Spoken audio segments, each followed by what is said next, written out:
Hello friends, આપણે YouTube channel game changing સાયકોલોજીમાં આપ સૌનું હાર્દિક સ્વાગત છે।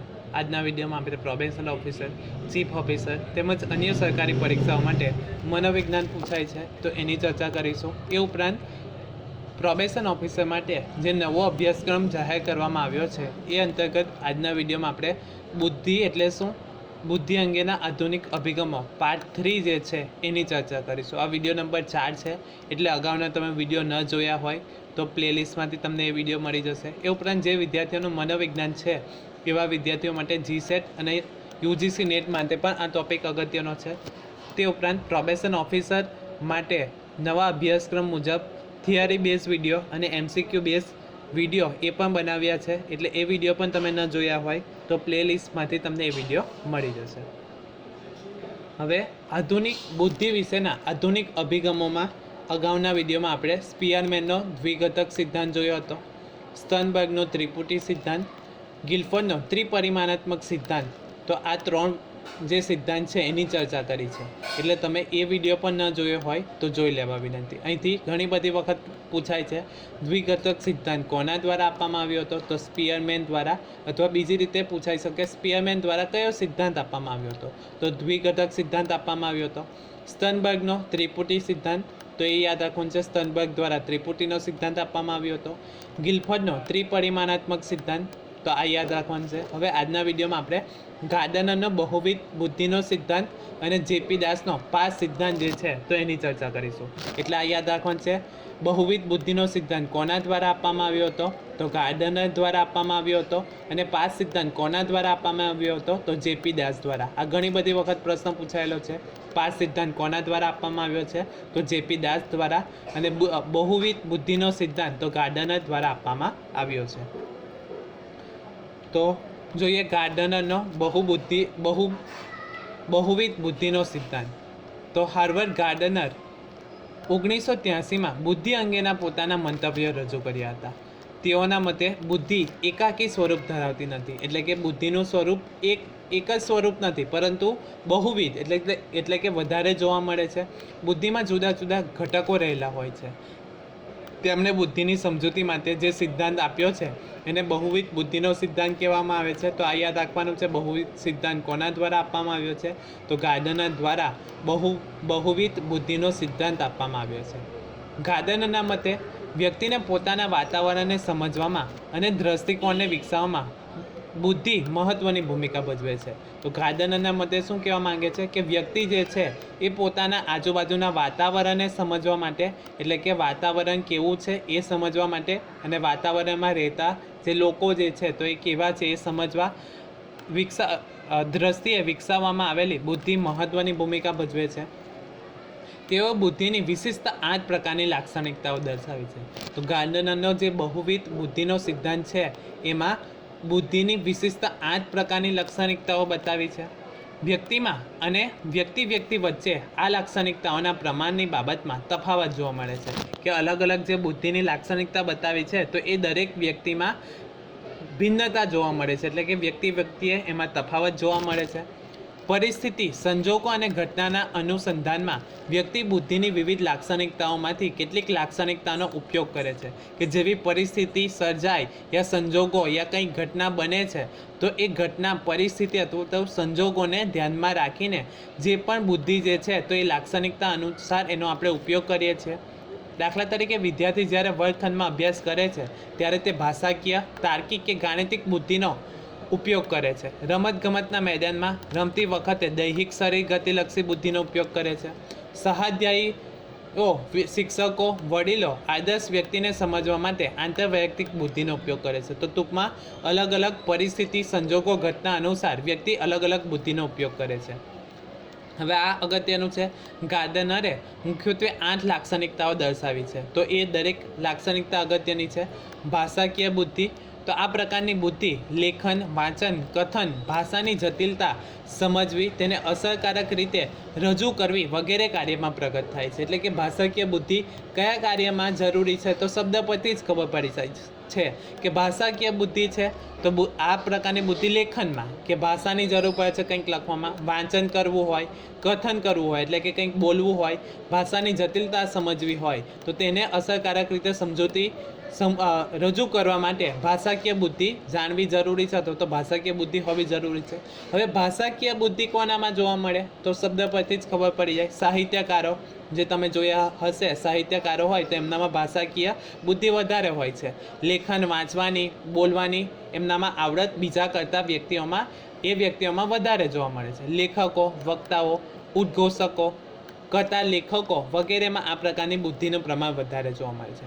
ત્યારબાદ છે તાર્કિક અથવા તો ગાણિતિક બુદ્ધિ. તો ગાણિતિક તર્ક સંકેતના ઉપયોગો, ગાણિતિક નિયમોની ગૂઢતા, ગાણિતિક પ્રક્રિયાઓ વગેરે કાર્યમાં આ બુદ્ધિનું પ્રમાણ વધારે જોવા મળે છે. એટલે કે ગાણિતિક તર્ક સંકેતોનો જ્યાં ઉપયોગ થતો હોય તો ત્યાં તાર્કિક ગાણિતિક બુદ્ધિનો ઉપયોગ કરવામાં આવે છે. તો આ બુદ્ધિ કોનામાં જોવા મળે છે તો વકીલોમાં, ગુના શોધકો એટલે કે જે પણ કોઈ ગુના કર્યા હોય તો શા માટે ગુનો કર્યો છે, કઈ રીતે વ્યક્તિનું ખૂન થયું હશે, કઈ રીતે એ ભાગી ગયો હશે, તો ગુના શોધકો દ્વારા એનો ઉપયોગ કરવામાં આવે છે. વૈજ્ઞાનિકો કે કંઈક નવું સર્જન કરવું હોય તો કઈ રીતે નવું વિચારવું જોઈએ જેથી સમાજને ઉપયોગી બને છે, તો વૈજ્ઞાનિકોમાં જોવા મળે છે. આંકડાશાસ્ત્રીઓ, તર્કશાસ્ત્રીઓ વગેરેમાં આ બુદ્ધિનું પ્રમાણ વધારે જોવા મળે છે. ત્યારબાદ છે અવકાશીય બુદ્ધિ. તો માનસિક પ્રક્રિયાઓ રચવા, અંતર વિશેના ખ્યાલોને આધારે નિર્ણય લેવાની ક્ષમતામાં, સમસ્યાના ઉકેલ, કોયડા ઉકેલવામાં, ઉરખાનાની રમતમાં આ બુદ્ધિનો ઉપયોગ થાય છે. વાહન ચાલકો, ઓપરેશન કરનારા ડૉક્ટરો, ઇજનેરો વગેરેમાં આ બુદ્ધિ વિશેષ જોવા મળે છે. કે અવકાશીય બુદ્ધિ, વાહન ચલાવતી વખતે ક્યારે બ્રેક મારવી, કેટલા ડિસ્ટન્સે આપણે બ્રેક મારવી કે નહીં મારવી, તો એ માટે અવકાશીય બુદ્ધિનો ઉપયોગ થાય છે. ઓપરેશન કરનારા ડૉક્ટરો હોય, ઇજનેરો હોય વગેરેમાં આ અવકાશીય બુદ્ધિનું પ્રમાણ વધારે જોવા મળે. ત્યારબાદ છે દૈહિક શરીર ગતિલક્ષી બુદ્ધિ. શરીરના હલનચલન, તેની ગતિ, અંગ વિન્યાસ, અંગ મરોડ પર દક્ષતા કેળવવા માટે આ પ્રકારની બુદ્ધિ જરૂર પડે છે. તો દૈહિક શરીર ગતિલક્ષી બુદ્ધિ શબ્દ પરથી ખબર પડી જાય. રમતવીરોમાં જોવા મળે છે. સ્પોર્ટમેન જે હોય તો એમનામાં શરીરના હલનચલન કરવાની ગતિ એમનામાં વધારે હોય છે, તો રમતવીરોમાં જોવા મળે છે. હસ્તકળાના કારીગરો કે કંઈ પણ ગૂંથણી કરવાની હોય, પતોડા બનાવવાના હોય કે વોટેવર ગમે તે હસ્તકળાના કારીગરો હોય તો એમનામાં એ આવડત વધારે જોવા મળે છે. નૃત્યકારો, અભિનેતાઓ વગેરેમાં આ પ્રકારની બુદ્ધિનું પ્રમાણ વધારે જોવા મળે છે. ત્યારબાદ છે આંતર વૈયક્તિક બુદ્ધિ. તો આ પ્રકારની બુદ્ધિની મદદથી વ્યક્તિ અન્ય વ્યક્તિના ગમા અણગમા, લાગણીઓ, આવેગો, સ્વભાવ તેવો વ્યક્તિત્વના ગુણ લક્ષણો વગેરેની માહિતી અથવા તો માહિતગાર થાય છે. તો આંતરવૈયક્તિક બુદ્ધિ કોનામાં જોવા મળે છે તો રાજનેતાઓ જે પોલિટિક્સમાં હોય તો એમનામાં જોવા મળે છે. ધર્મગુરુઓમાં જોવા મળે છે. શિક્ષકો, સામાજિક કાર્યકરો વગેરેમાં આ પ્રકારની બુદ્ધિ વધારે જોવા મળે છે. ત્યારબાદ છે સાંગીતિક બુદ્ધિ.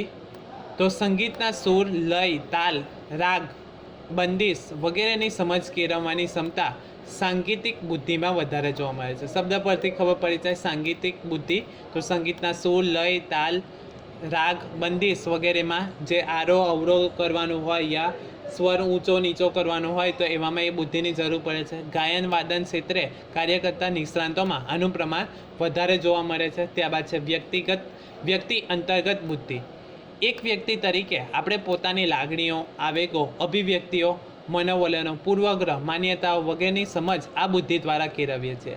તો વ્યક્તિ અંતર્ગત બુદ્ધિમાં શું આવશે એટલે કે વ્યક્તિ પોતાની જે પણ કોઈ લાગણીઓ હોય, આવેગો હોય કે અમુક સમયે પોતાના ગુસ્સાના આવેગો કે વોટેવર ગમે તે હોય, અભિવ્યક્તિ હોય તો એ સમજ મેળવવા માટે વ્યક્તિ અંતર્ગત બુદ્ધિની જરૂર પડે છે.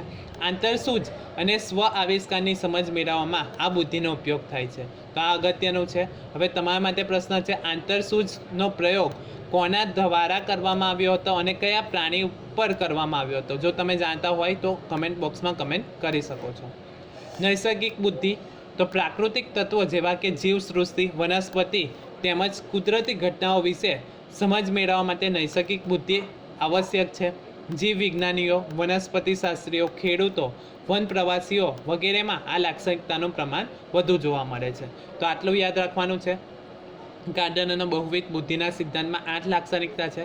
ભાષાકીય બુદ્ધિ, તાર્કિક ગાણિતિક બુદ્ધિ, ત્યારબાદ છે અવકાશીય બુદ્ધિ, દૈહિક શરીર ગતિલક્ષી બુદ્ધિ, આંતરવૈયક્તિક બુદ્ધિ, સાંગીતિક બુદ્ધિ, વ્યક્તિ અંતર્ગત બુદ્ધિ અને નૈસર્ગિક બુદ્ધિ. તો તો આટલી બુદ્ધિની લાક્ષણિકતાઓ જોવા મળે છે. હવે જોઈએ જેપી દાસનો પાસ સિદ્ધાંત. આ પણ અગત્યનું છે. જગન્નાથ પ્રસાદ દાસ અને તેના સાથીદારોએ બુદ્ધિના સિદ્ધાંતોમાં જી ઘટકના સિદ્ધાંતનો વિરોધ કર્યો છે. કે આપણે અગાઉના વિડીયોમાં જી ફેક્ટર અને એસ ફેક્ટર, જનરલ ફેક્ટર અને સ્પેશિયલ ફેક્ટરની ચર્ચા કરી હતી. તો એનો વિરોધ કર્યો છે.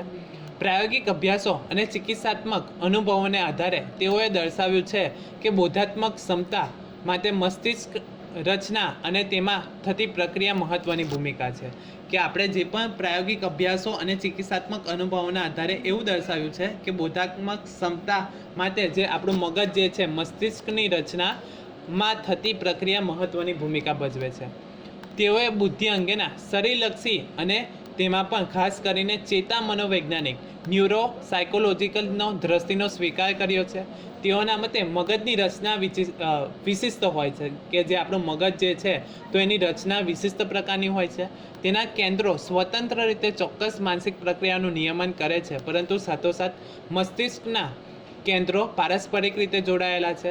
મસ્તિષ્કને ડાબું મસ્તિષ્ક અને જમણું મસ્તિષ્ક ગોળાર્ધ એમ બે ભાગમાં વહેંચવામાં આવે છે. તો જે મગજ જે છે તો એ મગજના બે ગોળાર્ધ આપણે વહેંચવામાં આવે છે સરળતા ખાતર, ડાબું ગોળાર્ધ અને જમણું ગોળાર્ધ.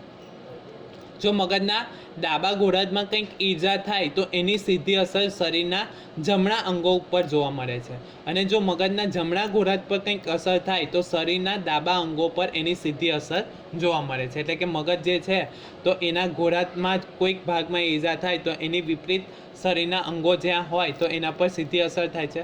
દ્રષ્ટિ, શ્રાવ્ય, ગંધ વગેરેના કેન્દ્રો મસ્તિષ્કના ચોક્કસ ભાગોમાં આવેલા છે. કે અલગ અલગ જે આપણને સંવેદન થાય છે તો એના મગજના અમુક ચોક્કસ ભાગમાં એ આવેલા છે. એના કારણે આપણને એ સંવેદન અથવા તો એની અનુભૂતિ થાય છે. મસ્તિષ્કના ચોક્કસ ભાગને નુકસાન થતાં તેની સાથે સંબંધિત માનસિક અને શારીરિક પ્રવૃત્તિઓ અવરોધાય છે. ફોર એક્ઝામ્પલ, મસ્તિષ્કના ડાબા ગોળાર્ધના કોઈ ચોક્કસ ભાગને નુકસાન થતાં વ્યક્તિની ભાષા લખવાની અને બોલવાની ક્ષમતા અવરોધાય છે. એટલે આપણે એવું કહી શકીએ કે મસ્તિષ્કના ડાબા ગોળાર્ધમાં જો કોઈક એવો ભાગ છે કે એ ભાગને જો નુકસાન થાય તો વ્યક્તિની ભાષા એટલે કે વ્યક્તિ જે બોલે છે એ લખવાની અને બોલવાની ક્ષમતા અવરોધાય છે. એટલે કે એમાં પ્રોબ્લેમ થાય છે. આમ મસ્તિષ્કની વિશિષ્ટ રચના વ્યક્તિની બોધાત્મક ક્ષમતા સાથે સંકળાયેલા છે તેવું દ્રષ્ટપણે સ્વીકારનારા જેપી દાસ અને તેમના સાથીદારોએ બુદ્ધિનો જે સિદ્ધાંત આપ્યો છે એને પાસ સિદ્ધાંત તરીકે ઓળખવામાં આવે છે. આ સિદ્ધાંતમાં 4 મુખ્ય બોધાત્મક પ્રક્રિયાનો સમાવેશ થાય છે. હવે પ્લાનિંગ એટલે કે આયોજન, ત્યારબાદ છે ધ્યાન ઉત્તેજના, સમકાલીન પ્રક્રિયા અને ક્રમબદ્ધ પ્રક્રિયા. તો આ અગત્યનું છે. પી એટલે કે પ્લાનિંગ, આયોજન. તો આ એવી બોધાત્મક ક્ષમતા છે જેની મદદથી આપણે સમસ્યાનો ઉકેલ કેવી રીતે મેળવીશું તેનો નિર્ણય લઈ શકીએ છીએ, અને આ નિર્ણય મુજબ વર્તન કરી શકીએ છીએ. એમાં આપણે ધ્યેયો નિશ્ચિત કરવા, પરિણામોનું પૂર્વાનુમાન, પ્રતિભાવો કે પ્રતિપુષ્ટિ એટલે કે ફીડબેકનો ઉપયોગ કરીએ છીએ, માનસિક પ્રક્રિયા કરીએ છીએ, અને તેના માટે મોટા મગજનો અગ્રખંડ જવાબદાર છે. કે આપણે કંઈક નિર્ણય લેવો છે તો નિર્ણય લેવા માટે કયો ભાગ જરૂરી છે? તો મગજનો અગ્રખંડ, જેને ફ્રન્ટલ લોબ તરીકે ઓળખવામાં આવે છે. તો એ અગત્યનું છે. ત્યારબાદ છે ધ્યાન ઉત્તેજના. તો ધ્યાન ઉત્તેજના તો આ બોધાત્મક પ્રક્રિયામાં વાતાવરણમાં રહેલા ઘણા ઉદ્દીપકો પ્રત્યે ધ્યાન આપવાની અને અન્ય ઉદ્દીપકોની અવગણના કરવાની ક્ષમતાનો સમાવેશ થાય છે. ધ્યાન કેન્દ્રિત કરવાની મુશ્કેલીની વિકૃતિ, જેને ADD ઘણી બધી વખત પૂછાય છે, અટેન્શન ડેફિસિએટ ડિસઓર્ડર તરીકે ઓળખાય છે. તો ADDનું ફૂલ ફોર્મ પણ અગત્યનું છે. અટેન્શન ડેફિસિએટ ડિસઓર્ડર તરીકે ઓળખાય છે. એટલે કે વ્યક્તિ લાંબા સમય સુધી કોઈ એક ઉદ્દીપક ઉપર ધ્યાન આપી શકતી નથી, એટલે કે ધ્યાનમાં વિચલન જોવા મળે છે. વ્યક્તિઓમાં આ બોધાત્મક પ્રક્રિયામાં ખામી જોવા મળે છે. ધ્યાન અને ઉત્તેજના સાથે મસ્તિષ્કના મગજ સ્કંધ જે છે અને થેલેમસ સંકળાયેલા છે. તો એ અગત્યનું છે. અહીંથી પણ આ યાદ રાખવાનું છે. ધ્યાન અને ઉત્તેજના જે છે તો એ મગજના કયા ભાગ સાથે સંકળાયેલું છે? તો મગજનો જે સ્કંધ છે એ અને થેલેમસ સંકળાયેલા છે. ત્યારબાદ સમકાલીન પ્રક્રિયા. તો આ બોધાત્મક પ્રક્રિયામાં જુદા જુદા ઉદ્દીપકોનો એક સાથે સાંકળીને તેને એક સમગ્ર ઘટના તરીકે આલેખવાની ક્ષમતા રહેલી છે. ભાષાકીય સમજ મેળવવા માટે આ ક્ષમતાની વધુ આવશ્યકતા રહેલી છે. ફોર એક્ઝામ્પલ, માતાના પિતાના એક દીકરા કોણ થાય? તો એ મામા આવે છે. એટલે કે સમકાલીન પ્રક્રિયા કે અમુક તમે જે બાબત સંકળાયેલી છે તો એ સાંકળવાથી તમને સમસ્યાનો ઉકેલ મળે છે, તો એ સમકાલીન પ્રક્રિયા કહેવામાં આવે છે. આ ક્ષમતા માટે મોટા મગજનો પશ્વખંડ જે છે ઓપ્ટિકલ લોબ તરીકે ઓળખાય છે, તો એ જરૂરી છે. અને મધ્યખંડ જે છે તો એ જરૂરી છે. તો એ આપણે જે પણ કોઈ સમસ્યા હોય તો એના ઉકેલ માટે મોટા મગજનો પશ્વખંડ અને મધ્યખંડ સંકળાયેલા છે. ત્યારબાદ છે ક્રમબદ્ધ પ્રક્રિયા. તો અહીં ઉદ્દીપકને ક્રમબદ્ધ રીતે રજૂ કરવાની ક્ષમતાનો સમાવેશ થાય છે, જેમાં ખાસ કરીને ક્રમબદ્ધ રીતે અક્ષર એટલે કે વર્ણમાળા અને શબ્દને ગોઠવીને વાંચન કાર્ય અને લેખન કાર્ય કરવાની ક્ષમતાનો સમાવેશ થાય છે. આ માટે મોટા મગજનો અગ્રખંડ અને નિમ્નખંડ બંને અગત્યના છે. તો આ જેપી દાસનો 5 સિદ્ધાંત, તો આ યાદ રાખવાનું છે. આશા રાખું છું કે તમને આ વિડીયોમાં સમજ પડી ગયા છે, અને જો તમને આ વિડીયો પસંદ પડ્યો હોય તો વધુમાં વધુ લાઇક કરો, શેર કરો અને અમારી ચેનલને સબસ્ક્રાઈબ કરો. Thank you.